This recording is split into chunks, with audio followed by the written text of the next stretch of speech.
नमस्कार साथियों, स्वागत है आप सभी का इस चैनल में। तो दोस्तों, वीकली करंट अफेयर्स में आज हम लोग 2 जून से लेके 8 जून 2024 तक के जितने भी करंट अफेयर्स बन सकते हैं उन सभी चीज़ों को आज इस वीडियो में डिस्कस करने वाले हैं। तो वीडियो में अंत तक बने रहें और जो लोग इस चैनल को सब्सक्राइब नहीं किए हैं वो ज़रूर से ज़रूर सब्सक्राइब करके वीडियो को ज़्यादा से ज़्यादा अपने दोस्तों के बीच शेयर करें। तो चलिए दोस्तों, जानते हैं इस वीक के करंट अफेयर्स को। NHRC की कार्यवाहक अध्यक्ष ये चुनी गई हैं जिनका नाम है विजया भारती सयानी। इनको चुना गया है NHRC की कार्यवाहक अध्यक्ष के रूप में। अब NHRC की बात करें तो इसका फुल फॉर्म होता है नेशनल ह्यूमन राइट कमीशन। इसका फुल फॉर्म होता है, जो कि हमारे देश में मानवों के प्रति जो दुर्व्यवहार या फिर जो हिंसा की जाती है उसके प्रति ये आवाज़ उठाता है और उसके साथ ही खड़ा होता है नेशनल ह्यूमन राइट कमीशन।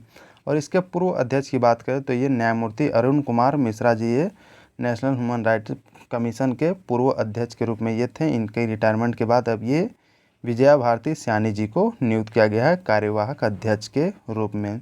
अब इसकी बात करते हैं तो हमारे देश में ये राष्ट्रीय मानवाधिकार आयोग 1993 में इसको गठित किया गया था, जो कि एक वैधानिक निकाय है और इसे दोस्तों मानवाधिकार संरक्षण अधिनियम 1993 के तहत इसको बनाया गया है। तो ये भी ध्यान में रखें, इस एक्ट के तहत इसको बनाया गया है नेशनल ह्यूमन राइट कमीशन को।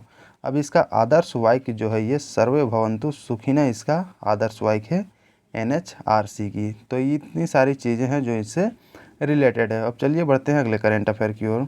अगला है ICC ODI player of the year 2023 का जो ये पुरस्कार है ये विराट कोहली जी को दिया गया है। ICC ODI player of the year 2023 का ये पुरस्कार।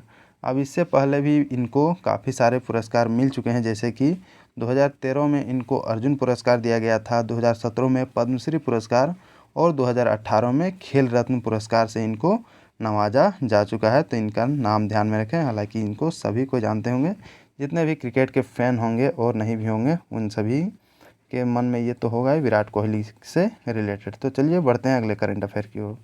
मैक्सिको की पहली महिला राष्ट्रपति ये चुनी गई है, जो कि क्लाउडिया शिनबाम जी को चुना गया है। मैक्सिको की पहली महिला राष्ट्रपति मतलब ये बनी है। अब मैक्सिको जो है ये उत्तरी अमेरिका के दक्षिणी भाग में स्थित एक देश है और इसकी राजधानी की अगर बात करें तो ये मैक्सिको सिटी इसकी राजधानी यहाँ पर ये सिचुएटेड है। और ये दोस्तों पूरे वर्ल्ड की अगर बात करें तो पूरे विश्व में ये 13वां सबसे बड़ा देश है मैक्सिको।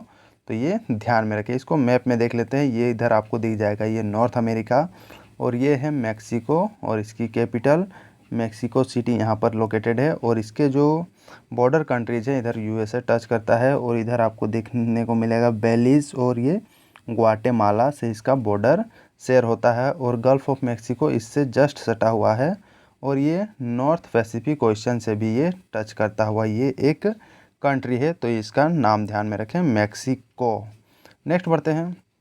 दीनदयाल बंदरगाह प्राधिकरण का अध्यक्ष नियुक्त किया गया है, जो कि ये सुशील कुमार सिंह जी को नियुक्त किया गया है। और ये दीनदयाल बंदरगाह प्राधिकरण जो है दोस्तों ये मतलब कांडला में ये गुजरात में ये स्थित है और इसी के अध्यक्ष के रूप में सुशील कुमार सिंह जी को नियुक्त किया गया है।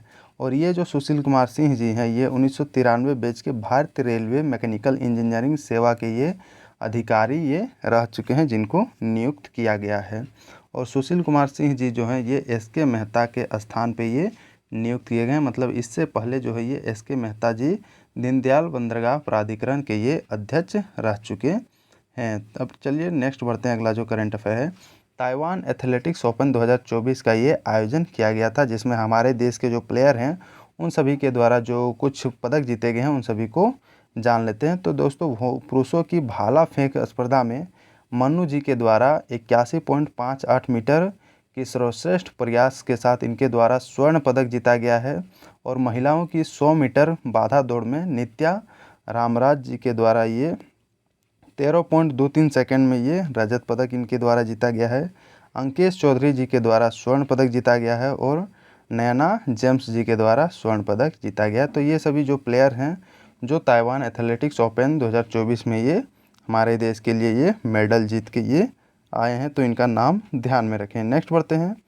राज्य विधानसभा चुनाव 2024 ये किया गया था कुछ कुछ राज्यों में, उन सभी के परिणाम आए हैं तो उन सभी को भी जान लेते हैं। तो चलिए जानते हैं उड़ीसा में दोस्तों 147 सदस्य विधानसभा है, जिसमें से बीजेपी के द्वारा बहुमत हासिल किया गया है और ये बीजेपी के द्वारा टोटल 78 सीटें ये जीता गया है और बीजेडी के द्वारा 51 और कांग्रेस के द्वारा 14 सीटें इसमें जीता गया है। और दोस्तों उड़ीसा के जो मुख्यमंत्री जो थे श्री नवीन पटनायक जी, वे मार्च 2000 से ये उड़ीसा के मुख्यमंत्री थे और अब इनके द्वारा ये ये बहुमत नहीं हासिल करने के कारण अब इनके द्वारा मुख्यमंत्री पद से ये रेजिग्नेशन ये देना पड़ा। अब इसमें यहाँ पर नए मुख्यमंत्री आएगा तो उसको हम अगले करंट अफेयर में वो डिस्कस कर देंगे। और नेक्स्ट है आंध्र प्रदेश में चंद्रबाबू नायडू जी के द्वारा चौथे कार्यकाल पाने वाले ये पहले मुख्यमंत्री ये होंगे आंध्र प्रदेश के, तो ये ध्यान में रखें।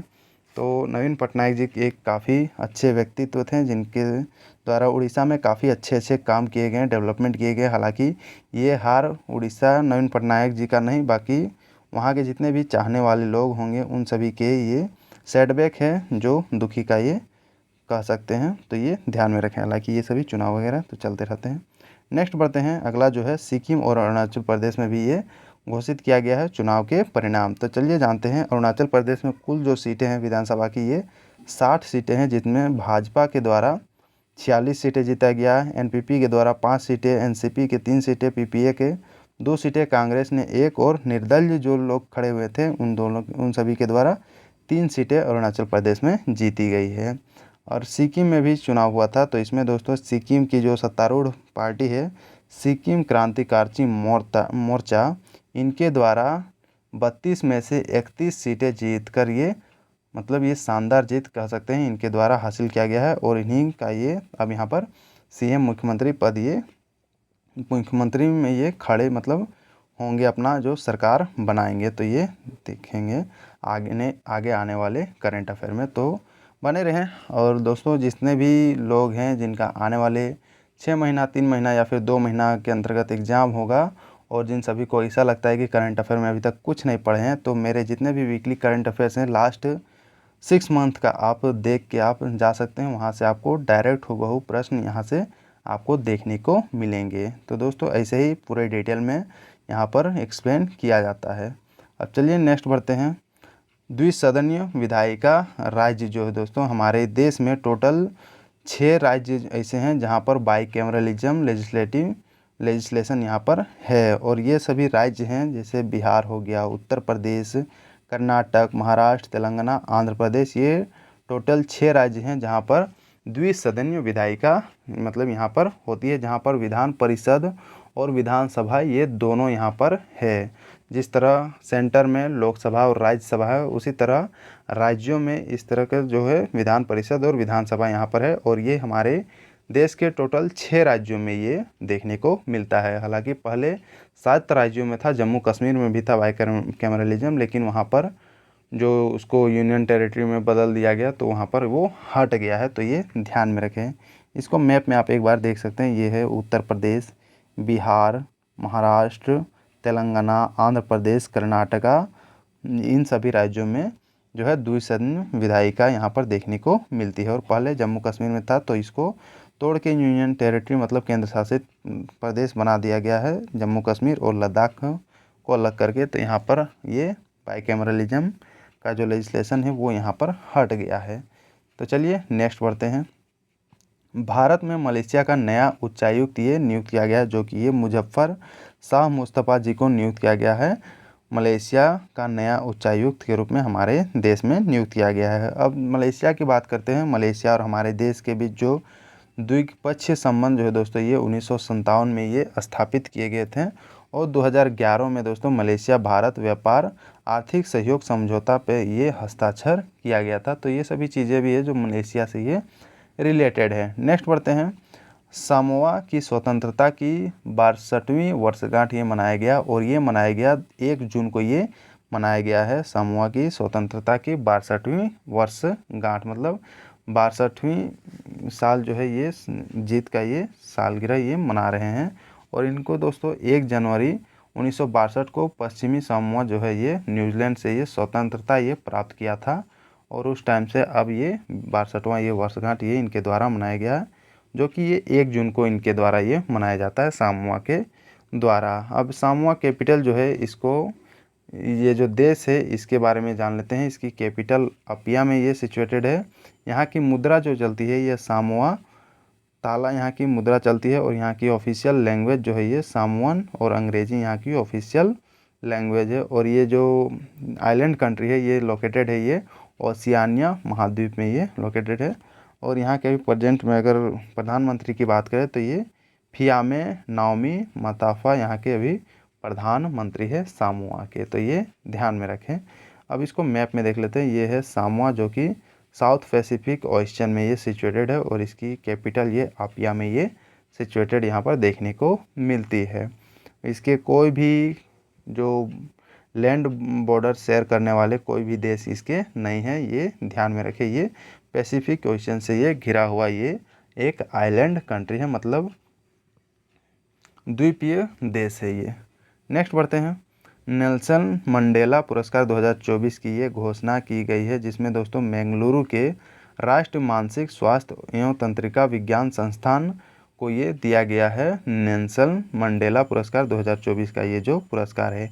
और ये जो पुरस्कार ये दिया गया है विश्व स्वास्थ्य संगठन, that means World Health Organization के द्वारा ये पुरस्कार दिया गया है। और ये स्वास्थ्य संवर्धन मतलब स्वास्थ्य में सुधार के लिए ये पुरस्कार ये दिया जाता है हर साल, और इस साल दिया गया है ये राष्ट्रीय मानसिक स्वास्थ्य एवं तंत्रिका विज्ञान संस्थान, जिसको निमहांस बोला जाता है शॉर्ट फॉर्म में, इसी को दिया गया है। और इसकी शुरुआत की अगर बात करें, इस पुरस्कार की शुरुआत ये 2019 से ये की गई थी, तो ये भी ध्यान में रखें। नेक्स्ट बढ़ते हैं। मासिक धर्म अवकाश लागू करने वाला पहला हाईकोर्ट हमारे देश में बन गया है, ये सिक्किम हाईकोर्ट ये बन गया है मासिक धर्म अवकाश को लागू करने वाला पहला हाई कोर्ट। और इसमें दोस्तों महीने में 2 या 3 दिन इसमें छुट्टी दी जाएगी। जो महिला रहेगी, जो लड़की रहेगी, वहाँ पर जो एम्प्लॉय रहेगी, उन सभी को ये मासिक धर्म का ये अवकाश दिया जाएगा, तो ये ध्यान में रखें। नेक्स्ट बढ़ते हैं। न्यूयॉर्क इंडियन फिल्म फेस्टिवल 2024 का ये आयोजन किया गया था, जिसमें सान्या मल्होत्रा जी के द्वारा ये सर्वश्रेष्ठ फिल्म मतलब अभिनेत्री का पुरस्कार इनके द्वारा जीता गया है न्यूयॉर्क इंडियन फिल्म फेस्टिवल 2024 में। और इनके द्वारा जो मेन रोल अदा किया गया था ये मिसेज में, इनके द्वारा अपनी भूमिका के लिए इनको ये पुरस्कार दिया गया है। और ये जो मिसेज जो मूवी है ये निर्देश किया गया था आरती कदव जी के द्वारा। इस मूवी का डायरेक्शन मतलब डायरेक्टर ये इस मूवी की है आरती कदव। और ये जो मूवी है ये द ग्रेट इंडियन किचन का ये एक रीमेक वर्जन ये मूवी है, जिसमें सान्या मल्होत्रा जी के द्वारा ये अपनी भूमिका ये अदा किया गया है, तो ये ध्यान में रखें। न्यूयॉर्क इंडियन फिल्म फेस्टिवल 2024 में इनको सर्वश्रेष्ठ अभिनेत्री का पुरस्कार दिया गया है सान्या मल्होत्रा जी को। ये हैं सान्या मल्होत्रा जी। अब इसमें दोस्तों जो ओपनिंग फिल्म था इस न्यूयॉर्क इंडियन फिल्म फेस्टिवल 2024 का, इसमें ओपनिंग फिल्म जो था ये डियर जस्सी ये ओपनिंग फिल्म था। और इसका क्लोजिंग फिल्म जो था ये मिसेज ये जो जिसमें इनको पुरस्कार दिया गया है, तो ये दोनों फिल्म को भी आप ध्यान में रखें। नेक्स्ट बढ़ते हैं। संन्यास ये लिया गया है जो कि एक भारतीय विकेट कीपर और बल्लेबाज हैं जिनका नाम है दिनेश कार्तिक। इनके द्वारा आईपीएल और जितने भी प्रारूप हैं क्रिकेट के उन सभी से इनके द्वारा ये संन्यास अब लिया गया है। और इनके करियर की अगर बात करें तो इसमें 26 टेस्ट में इनके द्वारा 1025 रन बनाए गए, 94 ओडीआई में 1752 रन बनाए गए इनके द्वारा, और 7 T20 आई में इनके द्वारा 686 रन इनके द्वारा बनाए गए। तो ये सभी इनके जो रिकॉर्ड्स हैं जो अब संन्यास ले चुके हैं, तो ये ध्यान में रखें। नेक्स्ट बढ़ते हैं। ब्रांड एम्बेसडर नियुक्त किया गया है और ये हमारे देश की एक बैडमिंटन खिलाड़ी हैं जिनका नाम है पीवी सिंधु। इनको तंबाकू नियंत्रण के लिए इनको ब्रांड एम्बेसडर नियुक्त किया गया है पीवी सिंधु को। और 2024 का विषय वस्तु या फिर थीम जो है इसमें protecting children from tobacco industry interference, ये 2024 का ये थीम रखा गया है। क्योंकि आजकल के जो बच्चे हैं जिन लोगों को उन सभी की उम्र में जो पढ़ने लिखने की उम्र में वो ये तंबाकू वगैरह के शिकार में ये हो जाते हैं, मतलब उसका कंजम्पशन वे लोग करने लगते हैं, उन सभी को ये अवेयरनेस फैलाने के लिए कि ना करे ऐसा, इसके लिए इनको चुना गया है ब्रांड एम्बेसडर के रूप में। अब केंद्रीय स्वास्थ्य सचिव की अगर बात करें तो ये श्री अपूर्व चंद्रा जी भी प्रेजेंट में हमारे देश के केंद्रीय स्वास्थ्य सचिव हैं, तो ये भी इनका नाम ध्यान में रखें। नेक्स्ट बढ़ते हैं, लोकसभा चुनाव परिणाम 2024, मतलब इस साल का जो लोकसभा चुनाव हुआ, हालांकि ये प्रत्येक 5 साल में ये लोकसभा चुनाव करवाया जाता है, जिसमें हमारे देश में सरकार का जो है वो चेंज होते रहता है इसी चुनाव के तहत। मतलब जो मैक्सिमम सीटें जीतता है, जैसे कि टोटल जो लोकसभा क्षेत्र है हमारे देश में, ये 543 टोटल लोकसभा क्षेत्र है हमारे देश में। अब इसमें जो भी जिस पार्टी या फिर जो कोएलिशन पार्टी, जो गठबंधन पार्टी जो रहेगी, इन सभी के द्वारा अगर इसका आधा +1 मतलब 543 का आधा और +1 सीट अगर जीता गया लोकसभा क्षेत्र में, तो उन्हीं की ये सरकार ये बनेगी, तो ये ध्यान में रखें। अब इसमें कुछ चीज़ें हैं, जैसे कि सूरत से भाजपा उम्मीदवार जो हैं जिनका नाम है मुकेश दलाल, इनके द्वारा ये निर्विरोध ये चुने गए, मतलब ये अकेले खड़ा हुए थे इस क्षेत्र में सूरत में, इनके अगेंस्ट में कोई नहीं खड़ा हुआ था और ये निर्विरोध ये चुने गए, तो इनका नाम ध्यान में रखें। ये सूरत लोकसभा क्षेत्र से ये चुने गए हैं। अब इसमें एनडीए की कुल सीटें की अगर बात करें, जिसमें भाजपा का और उसके जितने भी गठबंधन जो पार्टियां हैं उसी को एनडीए बोला जाता है, नेशनल डेमोक्रेटिक अलायंस इसका फुल फॉर्म होता है। और इन सभी के द्वारा 292 सीटें जीता गया है, जबकि इंडिया ब्लॉक जो कांग्रेस पार्टी और जितने भी गठबंधन पार्टियां हैं उन सभी का ये गठबंधन है, जिनका नाम रखा गया है इंडिया ब्लॉक। और इन सभी के द्वारा जो सीटें जीता गया है, ये 234 सीटें इन सभी के द्वारा जीता गया है। अब इसमें जो है दोस्तों एनडीए की अगर बात करें तो बीजेपी 240 अकेले जीती है, टीडीपी 16 जीता है और जेडीयू 12 सीट इसमें जीता गया। और इंडिया ब्लॉक की अगर बात करें तो इंडियन नेशनल कांग्रेस अकेले 99 सीटें जीती है, एसपी 34 सीटें और टीएमसी 29 सीटें इसमें जीता गया है। तृणमूल कांग्रेस जो ममता बनर्जी की ये पार्टी है। अब इसमें अगर बात करें तो दोस्तों सरकार बनाने के लिए किसी भी पार्टी को बहुमत के लिए 272 सीटें की आवश्यकता ये होता है, मतलब 543 का आधा और +1, तो ये 272 के लगभग में ये आएगा। और अब दोस्तों इंडिया जो जिसमें एनडीए जिससे कि बीजेपी का ये बहुमत ये हो गया है, तो अब प्रधानमंत्री मोदी जी तीसरी बार ये प्रधानमंत्री ये बनने वाले हैं, तो ये ध्यान में रखें। और इसका जो कॉन्स्टिट्यूंसी है, मतलब जो लोकसभा क्षेत्र है, ये वाराणसी से ये तीसरी बार ये जीत के ये आए हैं प्रधानमंत्री मोदी जी, तो इनका नाम ध्यान में रखें। अब और भी जितने भी कैंडिडेट हैं, जो जाने माने कैंडिडेट हैं, उन सभी का जो निर्वाचन क्षेत्र है उन सभी को याद रखना काफ़ी ज़रूरी है, क्योंकि आने वाले जितने भी एग्ज़ाम्स होंगे उन सभी एग्ज़ाम्स में आपको यहाँ से डायरेक्ट प्रश्न देखने को मिलेंगे कि चिराग पासवान का निर्वाचन क्षेत्र कहाँ पर है, कॉन्स्टिट्यूएंसी उसका कहाँ पर है, कहाँ से वो चुन के आए हैं, या फिर डिम्पल यादव कहाँ से चुन के आई है लोकसभा में, तो ये सभी यहाँ से डायरेक्ट प्रश्न आपको देखने को मिल सकते हैं। तो चलिए कुछ कुछ को हम यहाँ पर बता देते हैं। जैसे कि चिराग पासवान जी जो हैं ये एलजेपी पार्टी से ये संबंधित हैं, हालांकि ये बीजेपी से ये गठबंधन किए हुए हैं, मतलब एनडीए में ये अलायंस में है। और ये दोस्तों ये हाजीपुर बिहार से ये चुन के ये आए हुए हैं और इनके द्वारा जीत हासिल किया है। केएल शर्मा की बात करें तो ये अमेठी उत्तर प्रदेश से ये जीते हैं, जिसमें दोस्तों स्मृति ईरानी बीजेपी से खड़ा हुई थी, उनको हरा कर ये जीते हैं और ये कांग्रेस के ये कैंडिडेट हैं। और ये उत्तर प्रदेश अमेठी में ये सिचुएटेड, अमेठी जो है उत्तर प्रदेश में ये सिचुएटेड है। अब डिम्पल यादव की बात करें तो ये मैनपुरी उत्तर प्रदेश से ये जीती हैं, जो कि एसपी की ये कैंडिडेट हैं। और केसी वेणुगोपाल जो है दोस्तों ये आलपुझा केरला से ये जीते हैं, जो कि ये कांग्रेस के ये कैंडिडेट हैं। और जैसे कि कंगना रनौत ये मंडी हिमाचल प्रदेश से ये जीती है और ये बीजेपी से ये खड़ा हुई थी। और दोस्तों अनुराग ठाकुर की अगर बात करें तो ये हमीरपुर ये हिमाचल प्रदेश से ये जीते हैं, जो बीजेपी के ये कैंडिडेट हैं। शिवराज सिंह चौहान विदिशा मध्य प्रदेश से ये जीते हैं और ये भी बीजेपी के हैं। ज्योतिरादित्य सिंधिया गुन्ना मध्य प्रदेश से इनके द्वारा जीत हासिल किया गया है। नितिन गडकरी की अगर बात करें तो ये नागपुर महाराष्ट्र लोकसभा क्षेत्र से ये जीते हैं। शशि थरूर तिरुवनंतपुरम जो कि ये केरला में सिचुएटेड है, वहाँ से ये जीते हुए हैं।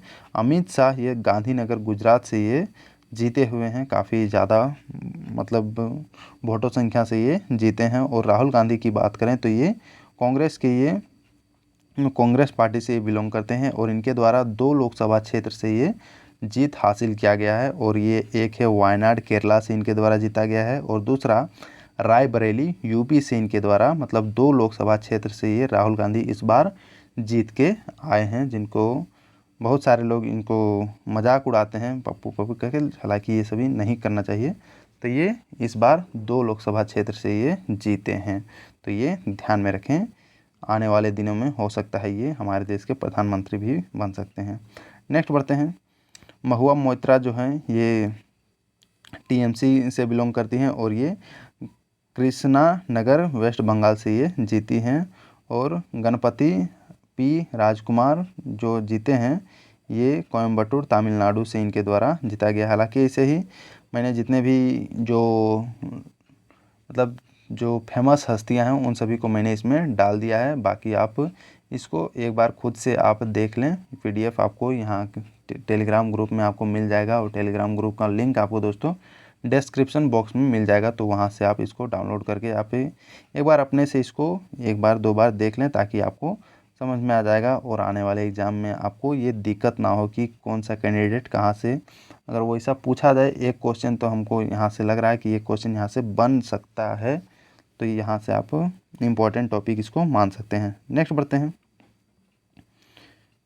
अगला है सबसे प्रारंभिक आकाशगंगाओं की ये खोज किया गया है, जो कि ये जेम्स वेब स्पेस टेलीस्कोप है, इसके द्वारा ही खोजा गया है।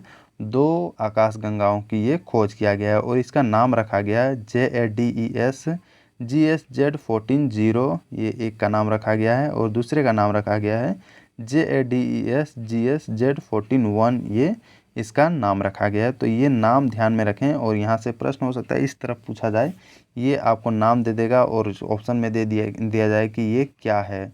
तो इसमें आपका एक ऑप्शन रहेगा आकाशगंगा, तो वो आपका करेक्ट होगा। तो ये ध्यान में रखें, इसके लिए यहाँ से इस तरह का प्रश्न इस टॉपिक से यहाँ से बन सकता है। नेक्स्ट बढ़ते हैं। कासा की स्थापना ये किया गया है, that means Korea aerospace administration, जिसका शॉर्ट फॉर्म है कासा, इसकी स्थापना किया गया है दक्षिण कोरिया के द्वारा ये किया गया है। और ये अब अपना एरोस्पेस क्षेत्र ये बना लिया है, और इसका जो हेडक्वार्टर अगर बात करें तो ये साचोन दक्षिण ग्योंगसांग प्रांत में इसका जो ये एजेंसी है ये सिचुएटेड है। और इसका वार्षिक बजट की अगर बात करें तो ये 556 मिलियन डॉलर इसका वार्षिक बजट है, कासा का वार्षिक बजट। और भी जितने भी कंट्रीज़ हैं उन सभी का स्पेस एजेंसियां हैं, उन सभी को भी एक बार जान लेते हैं। जैसे कि यूनाइटेड स्टेट की अगर बात करें तो इसका स्पेस एजेंसी का नाम है नासा, जिसका फुल फॉर्म होता है national aeronautics and space administration, इसका फुल फॉर्म होता है। और यूरोप का अगर बात करें तो यूरोपियन स्पेस एजेंसी इसका फुल फॉर्म, मतलब ये इसका स्पेस एजेंसी है। और फ्रांस का स्पेस एजेंसी का नाम है CNES, जिसको फ्रेंच स्पेस एजेंसी बोलते हैं। और जापान का जो स्पेस एजेंसी है उसका नाम है JAXA, जिसका फुल फॉर्म होता है जापान एरोस्पेस एक्सप्लोरेशन एजेंसी, इसका फुल फॉर्म होता है। और रसिया का स्पेस एजेंसी का नाम है रोसकॉसमॉस, इसका नाम है, that means Russian federal space agency, इसका फुल फॉर्म है। और जर्मनी के स्पेस एजेंसी का नाम है DLR, जिसको DLR, और इसका जो है जर्मन एरोस्पेस सेंटर, इसका फुल फॉर्म है। और चाइना का स्पेस एजेंसी का नाम है CNSA, that means China national space administration, इसका फुल फॉर्म है। और इंडिया की अगर बात करें तो ये इसरो इसका फुल फॉर्म है। इटली का ASI, ईरान का ISA, यूनाइटेड किंगडम का UKSA, ब्राज़ील का AEB, कनाडा का CSA है, साउथ कोरिया का CARI है, और यूक्रेन का NSAU है, बेल्जियम का BISA है, स्पेन का INTA है, दैट मीन्स इंस्टीट्यूटो नेसिनो डी नेकिनो एरोस्पेशियल, ये जो यहाँ का स्पेन का जो स्पेनी भाषा में ये लिखा हुआ है, तो ये ध्यान में रखें।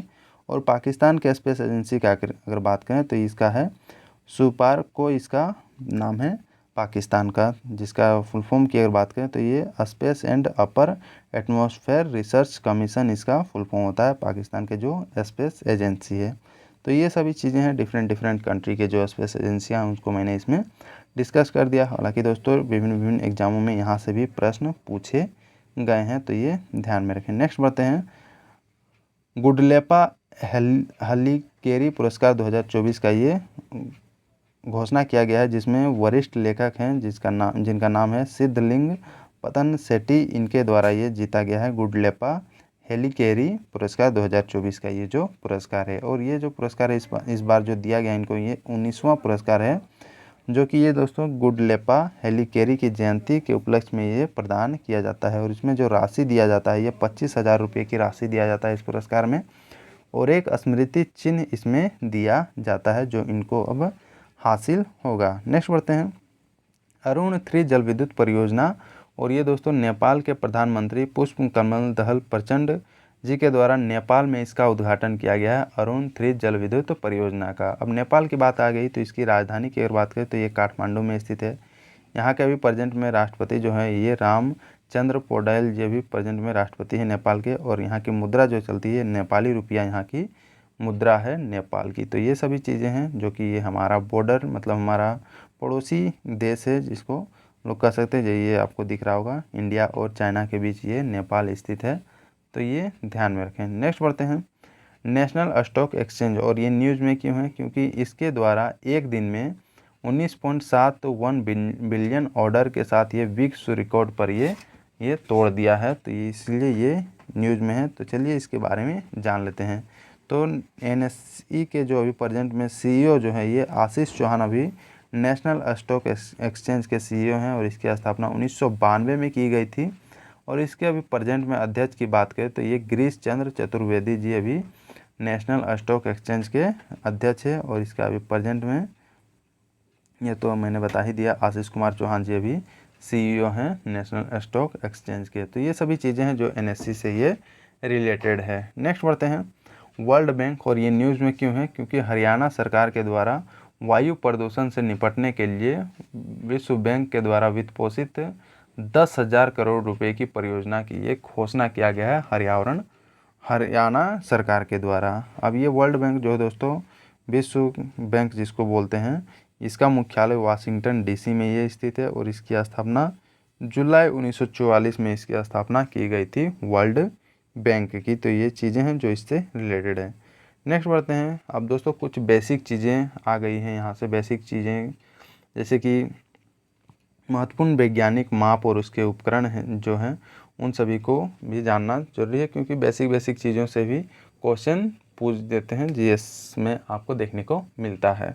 तो चलिए जानते हैं। एनीमोमीटर में दोस्तों पवन का वेग मापा जाता है। बोलोमीटर में ऊष्मा विकिरण को मापा जाता है। क्रोनोमीटर में किसी स्थान का देशांतर निर्धारित किया जाता है। और फेदोमीटर में समुद्र की गहराई को मापा जाता है। अगला है हाइग्रोमीटर में वायु की आर्द्रता को मापा जाता है। लेक्टोमीटर में दूध की शुद्धता को मापा जाता है। मैनोमीटर में गैस का दाब को मापा जाता है। और ओडोमीटर में पहिए वाले वाहनों द्वारा तय की गई दूरी को ये मापा जाता है ओडोमीटर में। तो ये सभी चीज़ें हैं जो यहाँ से दोस्तों विभिन्न एग्जामों में आपको प्रश्न यहाँ से देखने को मिलेंगे, और कई बार ये यहाँ से प्रश्न पूछे जा चुके हैं। नेक्स्ट बढ़ते हैं, भारत में शीर्ष खनिज उत्पाद राज्य जो हैं उन सभी को भी जान लेते हैं। जैसे अगर चांदी की बात करें तो राजस्थान और झारखंड में सबसे ज़्यादा मात्रा में चांदी पाया जाता है। सीसा की बात करें तो ये राजस्थान में पाया जाता है। टीन की बात करें तो ये छत्तीसगढ़ में। मैग्नीशियम तमिलनाडु में सबसे ज़्यादा मात्रा में पाया जाता है। चूना पत्थर दोस्तों ये मध्य प्रदेश और राजस्थान में ये देखने को मिलता है।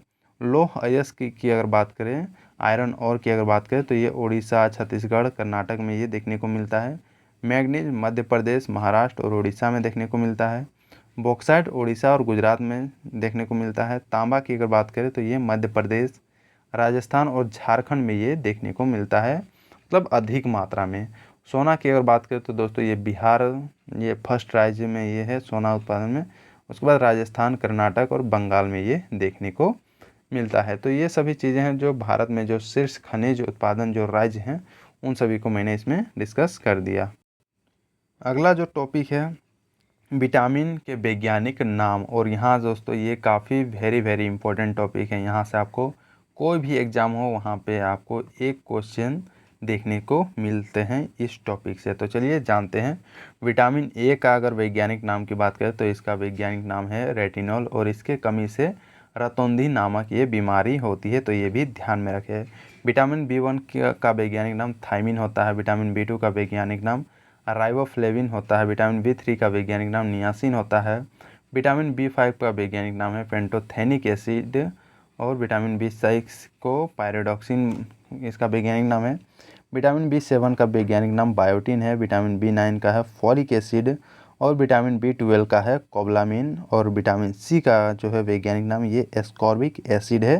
तो ये सभी जितने भी विटामिन है उन सभी का वैज्ञानिक नाम मैंने इसमें डिस्कस कर दिया। नेक्स्ट बढ़ते हैं दोस्तों, अब इम्पोर्टेंट डेज जो हैं इस वीक में बीत गए हैं उन सभी को जानते हैं और इससे रिलेटेड जो थीम हैं उन सभी को भी जानते हैं। तो पहला है विश्व पर्यावरण दिवस। ये प्रत्येक साल ये 5 जून को ये मनाया जाता है विश्व पर्यावरण दिवस। और 2024 की जो थीम रखी गई है ये है land restoration, desertification and drought resilience. ये 2024 का ये थीम है विश्व पर्यावरण दिवस का। और इसकी दोस्तों शुरुआत की अगर बात करें तो ये United Nation Environment Programme that means संयुक्त राष्ट्र पर्यावरण कार्यक्रम के द्वारा ये 1973 से ये प्रत्येक वर्ष ये मनाया जाता है इनके द्वारा। और 2024 की मेज़बानी की बात करें तो ये सऊदी अरब ये कर रहा है विश्व पर्यावरण दिवस 2024 की ये मेज़बानी। तो इनका नाम भी ध्यान में रखें, सऊदी अरेबिया। नेक्स्ट है वैश्विक अभिभावक दिवस। ये प्रत्येक साल ये 1 जून को ये मनाया जाता है वैश्विक अभिभावक दिवस। और इसकी स्थापना की अगर बात करें तो ये संयुक्त राष्ट्र महासभा ने इसकी स्थापना की थी। और ये 2024 का ये जो आयोजन है ये 12वां ये आयोजन है वैश्विक अभिभावक दिवस। मतलब जितने भी अभिभावक हैं उन सभी के सम्मान के लिए ये मनाया जाता है वैश्विक अभिभावक दिवस। अगला है विश्व साइकिल दिवस। ये प्रत्येक साल ये 3 जून को ये मनाया जाता है विश्व साइकिल दिवस। जो साइकिल है दोस्तों ये हमारे इकोसिस्टम के लिए, हमारे पर्यावरण के लिए एक काफ़ी अच्छा ये है, जिसमें ना ही कोई पोल्यूटेंट का उत्सर्जन होता है, ना ही CO2 NO2 इसका कोई उत्सर्जन नहीं होता है। ये एक इन्वायरमेंट फ्रेंडली है। तो इसी के बढ़ावा देने के लिए ये मनाया जाता है विश्व साइकिल दिवस, ताकि लोग ज़्यादा से ज़्यादा साइकिल का इस्तेमाल करें गाड़ियों को छोड़कर। और ये दोस्तों विश्व साइकिल दिवस की अगर बात करें तो इसका मनाने का विचार जो है दोस्तों सबसे पहले पोलिश अमेरिकी सामाजिक वैज्ञानिक जिनका नाम है प्रोफेसर लेस्जेक सिबिल्स्की इनका नाम है, इनके द्वारा ये प्रस्तावित किया गया था। और ये अप्रैल 2018 से ये संयुक्त राष्ट्र महासभा ने इसका घोषणा किया और 3 जून को ये मतलब ये दिवस मनाने का ये घोषणा ये किया गया है। तो ये ध्यान में रखें। और ये 2018 से ये मतलब मनाया जा रहा है। नेक्स्ट बढ़ते हैं विश्व खाद्य सुरक्षा दिवस। ये 7 जून को ये प्रत्येक साल मनाया जाता है विश्व खाद्य सुरक्षा दिवस। और 2024 की जो विषय वस्तु या फिर थीम जो है ये food safety prepare for unexpected, ये 2024 का ये थीम रखा गया है विश्व खाद्य सुरक्षा दिवस। अब इसकी बात करते हैं तो ये वर्ल्ड हेल्थ ऑर्गेनाइजेशन और फूड एंड एग्रीकल्चर ऑर्गेनाइजेशन के द्वारा ये संयुक्त रूप से ये मिल के ये मनाया जाता है विश्व खाद्य सुरक्षा दिवस। और इसको अगर मनाने का अगर बात करें, अगर ये शुरुआत की अगर बात करें तो ये 2018 से ये निर्णय लिया गया था कि खाद्य सुरक्षा दिवस ये मनाया जाएगा। नेक्स्ट तो ये दोस्तों इतने ही थे इस वीक के करंट अफेयर्स के जो इम्पोर्टेंट टॉपिक्स और जो इम्पोर्टेंट करंट अफेयर्स जिसको मैंने इसमें स्लाइड में ये बता दिया और पूरे विस्तार से मैंने इसमें डिस्कस कर दिया। होप आप सभी को ये वीडियो अच्छा लगा हो तो वीडियो को ज़्यादा से ज़्यादा शेयर करें, वीडियो को ज़्यादा से ज़्यादा लाइक करें और अपने अच्छे अच्छे कमेंट पेश करें। और जो लोग इस चैनल में नए हैं, जो लोग इस चैनल को अभी तक सब्सक्राइब नहीं किए हैं, वो ज़रूर से ज़रूर सब्सक्राइब करके बेल आइकन ज़रूर दबाएं ताकि आपको रेगुलर अपडेट इस चैनल के थ्रू मिलती रहे। और दोस्तों वीडियो को शेयर करना ना भूलें, अपने दोस्तों को ज़रूर बताएं। यहाँ पर आपको एक अच्छी क्वालिटी का एक करंट अफेयर आपको देखने को मिलता है जो सभी एग्ज़ामों के लिए ये काफ़ी इम्पोर्टेंट है। तो थैंक यू दोस्तों, मिलते हैं नेक्स्ट वीडियो में, तब तक बने रहें। और जिन्हें सभी को इसकी PDF की अगर ज़रूरत है तो वो टेलीग्राम ग्रुप ज्वाइन करें, लिंक आपको डिस्क्रिप्शन बॉक्स में मिल जाएगा। वहीं से आप इस PDF को डाउनलोड कर सकते हैं और डाउनलोड करके आप ज़्यादा से ज़्यादा 1-2 बार ज़रूर से ज़रूर अपने से पढ़ें ताकि वो आपके दिमाग में ज़्यादा दिन तक वो खपा रहे और आने वाले एग्ज़ाम के लिए वो आपको हेल्पफुल साबित हो। तो थैंक यू दोस्तों।